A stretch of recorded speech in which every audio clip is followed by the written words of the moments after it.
जितना नुकसान मोदी सरकार ने भारत को पहुंचाया है, मेरा नहीं ख्याल कि इससे पहले कोई लीडर ऐसा आया हो कि जिसने भारत को इतना नुकसान पहुंचाया हो।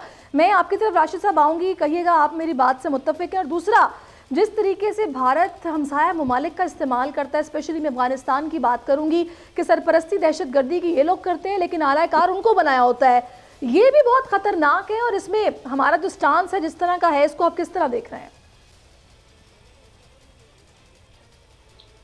ये चाणक्य कौतलिया की जो उनकी हिकमत अमली है, जिस पे भारत कदीम ज़माने से उस पर अमल पैरा है, वो ये है कि आपका जो नेबर होता है और उसका नेबर है वो आपका दोस्त होता है और हमसाया दुश्मन होता है। तो ये बाएं ना ये उसी स्ट्रेटजी पे अमल पैरा है। अब ये पाकिस्तान के जितने हमसाया ममालिक हैं उनको इस्तेमाल कर रहे हैं, उसके अंदर ये जो निफाक है और डिफरेंसेस हैं उसको दिखा देते हैं। एक पूरा प्रॉक्सी वॉरफेयर का इन्होंने एक नेटवर्क बनाया हुआ है जिसमें ये दहशतगर्द एलिमेंट्स हैं जैसे टीटीपी, उसको ये इस्तेमाल करते हैं। उसको पूरा सप्लाई चेन इन्होंने उनके लिए खोला हुआ है और मुआवनत इनकी जारी है।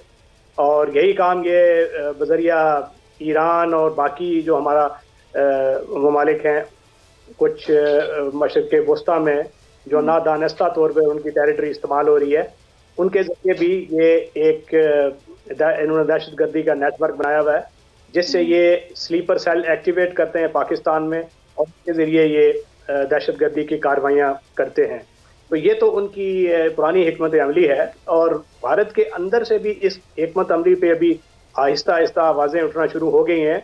इवन बीजेपी के जो इनके मोहन भागवत साहब हैं, जो उनके सरबराह हैं आरएसएस संघ परिवार के, उनकी एक स्टेटमेंट आई है कि देखें अभी आपने एक मंदिर बना दिया, अभी आप काशी और मथुरा वो इलेक्टोरल मैनिफेस्टो में डालने जा रहे हैं कि उधर भी इसी तरह के मुसलमानों के या दीगर मज़ाहिब के जो इबादत गाहें हैं उनको गिरा के काशी और मथुरा में भी मंदिर बनाए जाएं। तो किसी ने उनसे पूछा कि भाई आप कहीं रुकेंगे भी कि आपको भारत में सिवाय मंदिर बनाने के और कोई काम रह नहीं गया कि एक सेकुलर मुल्क है? तो उन्होंने कहा हाँ बिल्कुल, ये हमें सोचना पड़ेगा, कहीं ना कहीं हमें स्टॉप करें।